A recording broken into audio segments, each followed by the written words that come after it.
Hello, my name is Darrell Robert Schoon, and I'm here with Rev Betty, the founder of the Temple of Universality here in Tucson. And today we have a special treat. It's the story of the scapular. Now, for those who aren't Catholics, the word scapular has no meaning. And for a few of the Catholics who do know what it is, it has a special meaning. And what we're going to hear today is a story from Rev Betty, who was born, grew up as a Southern Baptist, and eventually signed up for the Marines. I mean, this is a former Marine, folks. Yes. All right, and she was in the Marine Corps where she met her future husband, and he was Catholic. Mm-hmm. And so to this girl from Kentucky who was told that if she went to the movies on Sunday she was going to go to hell, it didn't seem like the Catholics had any such admonition about that. No, and I wanted to find out, I wanted him to be a Baptist. A Baptist, and find the truth. Yeah. And instead, something else happened. Yes. You became a Catholic. Yes, I did, and it had nothing to do with him, actually. It was, I investigated. I met Reverend Father O'Brien, who was head of theology department at Notre Dame, and fell in love with Catholicism. I wasn't a cradle Catholic, so there was a lot, the beauty of the saints and so forth I missed. I've tried to make up for it. All right. But later on, what happens is that, and this is after she left the Catholic Church and became a spiritualist. Right. All right? Right. So this is another up-leveling of your spiritual journey. Yes. And so you were now a spiritualist. You had seen all this phenomena. You had talked to the Ascended Masters. I've been teaching for almost 20 years, metaphysics and spiritualism. Yes, and what happened is that the story of the scapular happens when you were going to embark on one of your many trips to the Middle East. Yes. Now, you were told in 1979 you're going to travel the world, study all religions, and study all philosophies, and start something called universalism. That's right. And it all came to pass. It all came to pass. Now, one of the trips, and how many times have you been to the Middle East now, Betty? In the Middle East, 27. 27 times, okay, which is, I would say, a fair number, all right? The prediction, not the prediction, the statement by the Ascended Masters that you're going to travel the world and learn all philosophies and religions has in fact come to pass. Another 120 countries. Yes, and another 120 countries to boot, all right? Now, what happened is, and this is an extraordinary story of the scapular. This happened, around what year was this? This happened about 2006. Okay, so it's relatively, it's recent. Right. Well, I had been going, first of all, in 2003 and 4, I was going every 3 months. Wow, okay. To the Middle East, Israel, Jordan, Egypt, so forth. Middle East Peace Initiative. Okay. Mm-hmm. All right. And this is when the story of the scapular came. Yes. Yes.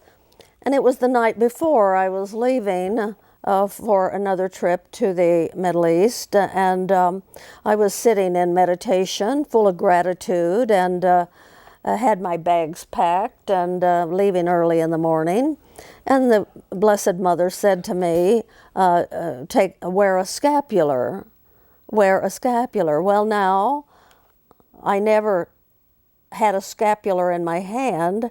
I might have glimpsed one in those 20 years, but I don't think so. But I sort of had in my mind what it was. But, and all the time I was a Catholic, I never had a scapular. I also had a rosary that I never said until later when I became a spiritualist. And I found out how powerful it is.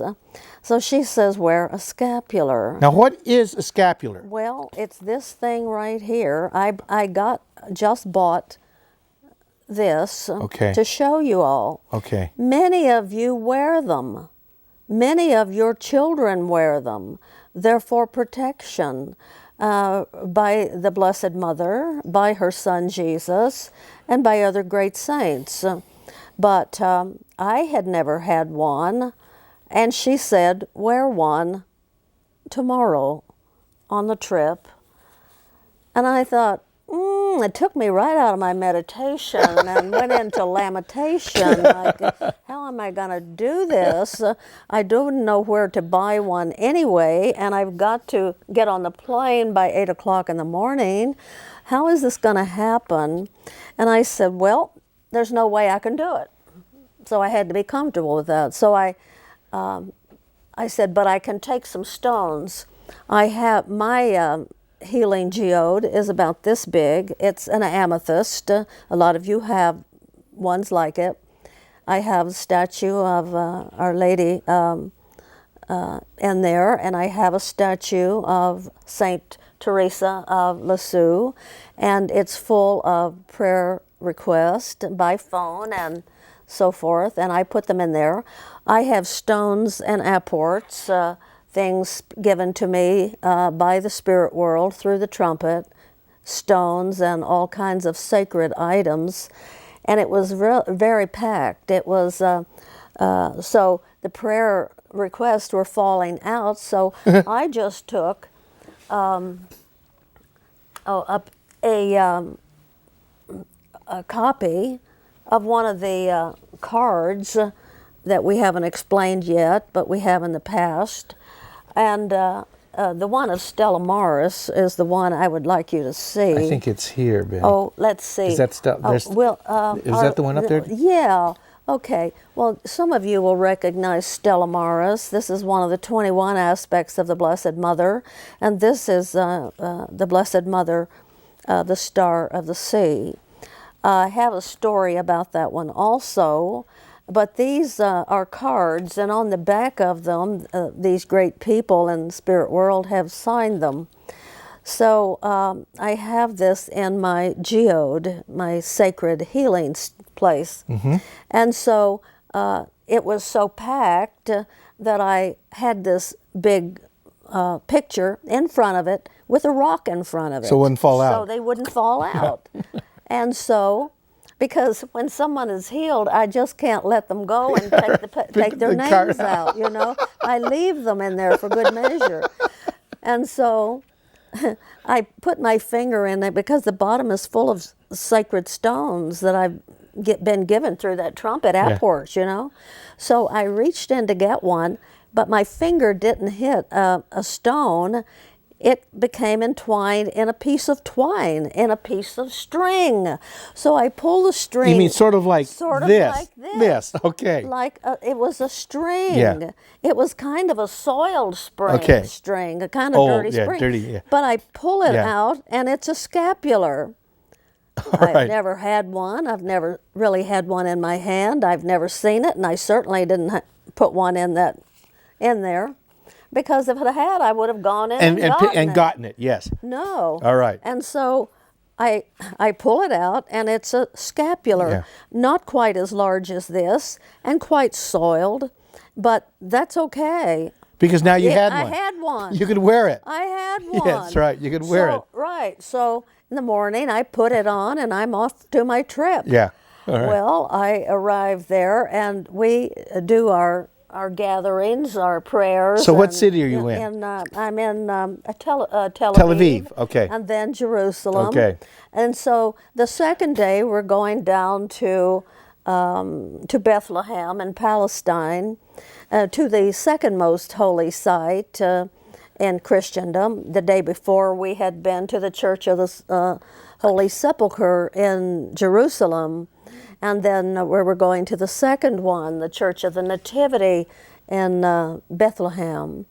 So we go through the church, as I've been through so many times, and love to go, very beautiful. And I come out, a friend walks toward me. She's from the Boston. And you were traveling with these people, with her? Yes, there were a lot of us. She's from Women's Federation for World Peace. I went to North Korea with her, a dear, dear person.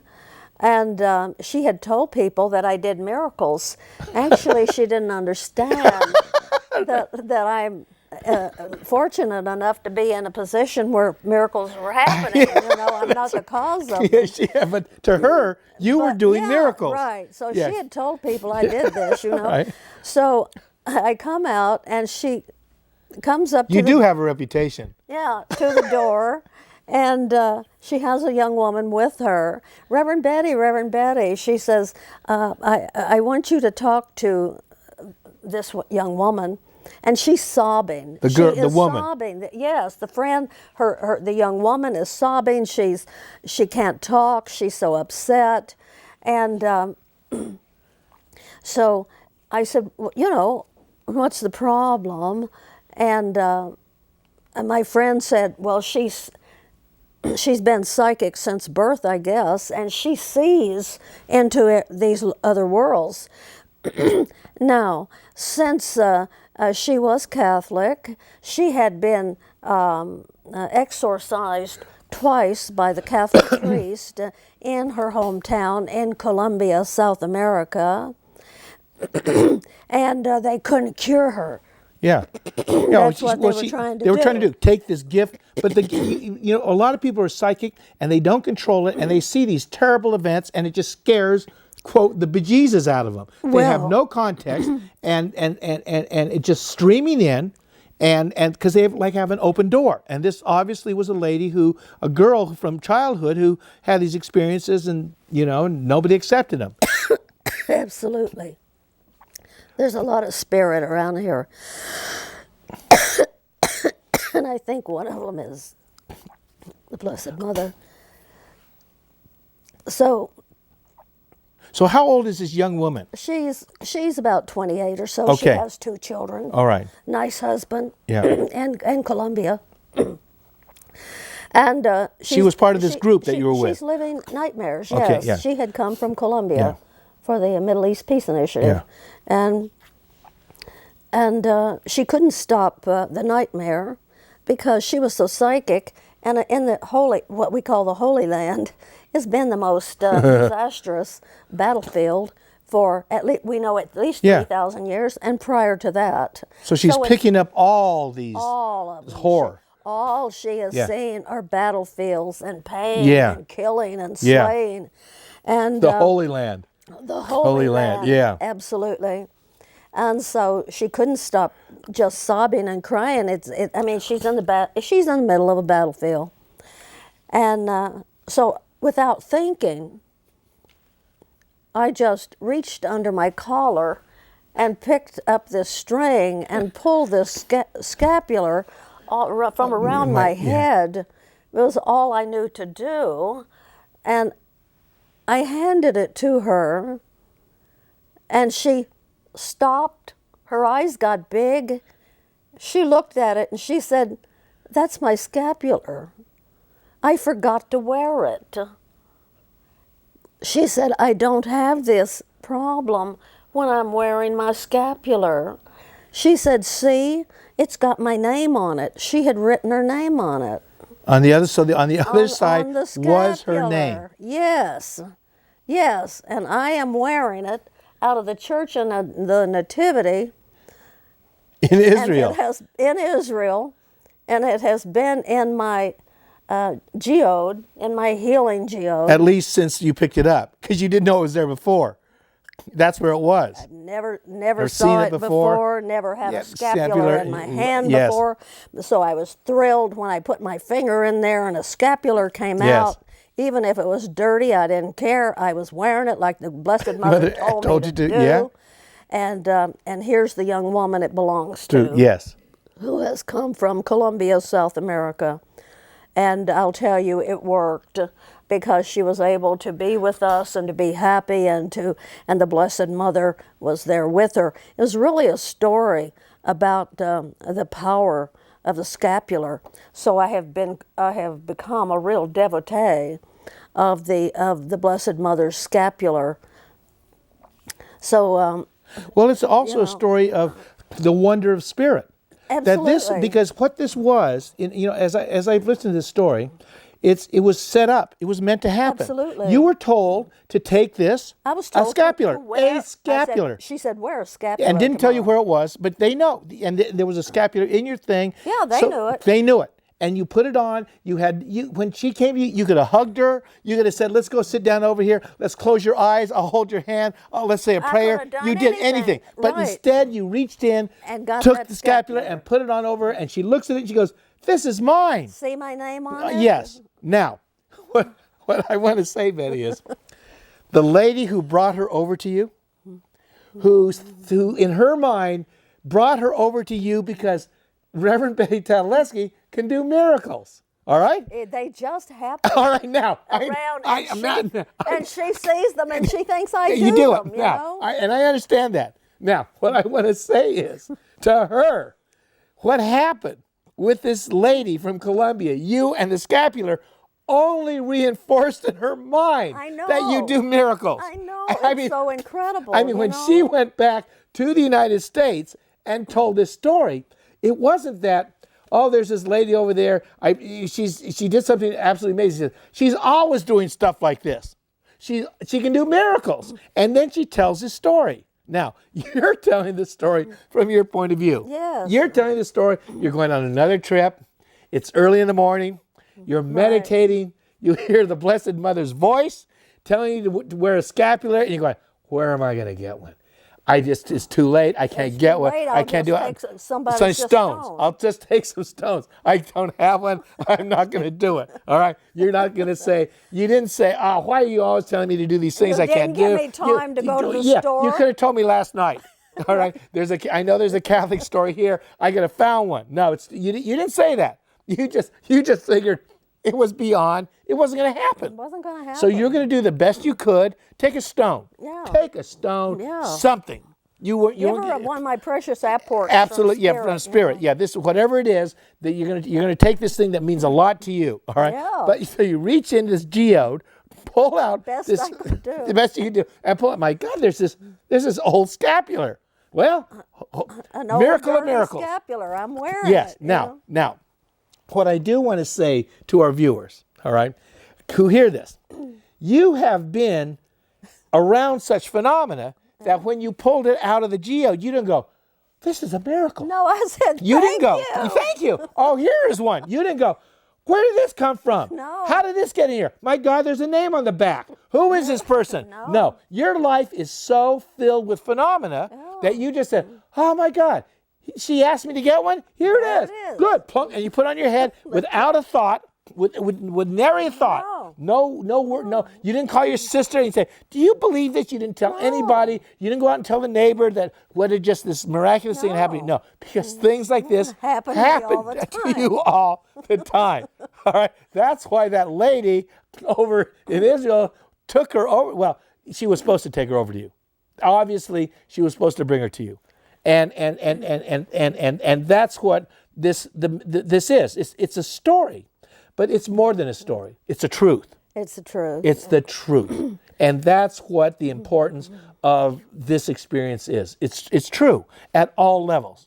The healing, the power of the scapular, the power of spirit to demonstrate. What this was, Betty, what this was what we call a demonstration, was it not? A demonstration. Well, a couple of months before the trip, this particular one, and 2 months before I was there, and I was sitting in Jericho at a restaurant.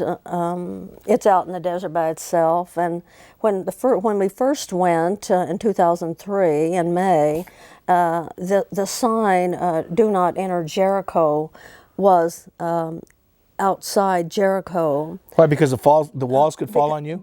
Because, right, because Watch for falling walls? Because the Israelis wouldn't let anybody in Jericho. But since tourism and everything was so bad and actually non-existent, and we were the first group to be in there 2003 for a long time, since the Intifada. And so we told them if they would move the sign so that people could go in, the bus could go into Jericho, we would come back. Because the people in Jericho and Palestine there had nothing. They were cut off. cut off. Yeah, the cut off. Israelis cut them off there from was, all. So there was a bus here, but they couldn't go in. So the next 2 months later, we went, and the sign was, Gone. moved, and we were in Jericho. Okay, all right. So I'm sitting across the table again, coincidentally, as if there were coincidences. I'm sitting across from this beautiful woman from Boston. And Is this the same one? The same one. Yes. Who believes you can do miracles? Yes, and she, the last time we were here, she had bought for about $5, $4 or $5. She had bought about 50 silk or polyester scarves. Of course, they weren't real silk, but they were lovely, and they had been painted by the Muslim women in Jericho. And so she bought all of these up for a ridiculous price. And then she took them home and sold them for like $10 or $12. So she came back, and she's sitting across from me, and she said, "Betty, I have $300 here from the scarves that I took last time and sold them to my friends. They were so very beautiful. And I did it because I want to give it to the women in Jericho, because there was no money, no food. It was a bad situation, okay? So she says she's holding her money, and she says, how am I going to get it to the people?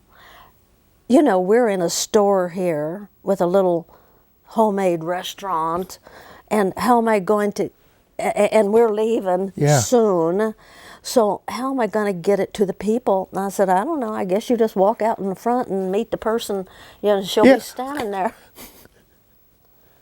She comes back and she says, "Thank you, Reverend Betty." She said. So she got up and walked out. And she comes back in. She walked into the couple of women that she had bought the scarves for. Now, this is why she thinks you can do miracles. That's why she brought the lady to To you. All right. Now, this is why I follow you around in Tucson. Well, I thought it was a trite statement. I had not a clue. Oh, yeah, it was a throwaway line. It was a throwaway. I guess you're just going to have to go out the door and find the person who you're supposed to meet. I guess they'll just be there waiting for you. And they were. Yes. So. Yes. This is, this is what I want to say. People say that when you become more attuned, they call these things synchronous events. Yeah. All right? Things happen in ways that never would have happened before. All right? And you begin to notice things that, wow, how did that happen? Or why did that happen? These are like fissures. These are cracks in the perceptual world that let in the truth, that let in the light. And if these didn't happen, we would be stuck with these worlds of pain, alienation, struggle, and misery. And there's no way for this to change. But because of events like this, and with you, they happen so much that people just go, she's the lady. And you are looking around and you're not special. The only difference between me and a lot of people is that I have a lot of gratitude. I have a lot of gratitude. And that's the only difference between me and a lot of people. But I have also a good memory of when I wasn't so fortunate. So fortunate. When I was in the masses, When you lived in the foothills with a swimming pool, the family, everything that everybody thought would make them happy. And my miserable And your misery. life. Yeah, complete with a miserable life. The picture of happiness, complete with a miserable life. Yeah. It's what everybody strove for. And your life changed when you walked into that spiritualist church. When I found out that everybody has a hole in their heart, they're trying to push things in, like new cars, lovers, and so forth, and discover that the hole is to be filled from the outside. Everybody has something to give to the world. Yes. When you start filling the world will fill you. Yeah. And this is Reverend Betty Tadaleski, Temple of Universality, 11 o'clock, the corner of Prince and Country Club at the Masonic Temple. We'll see you there.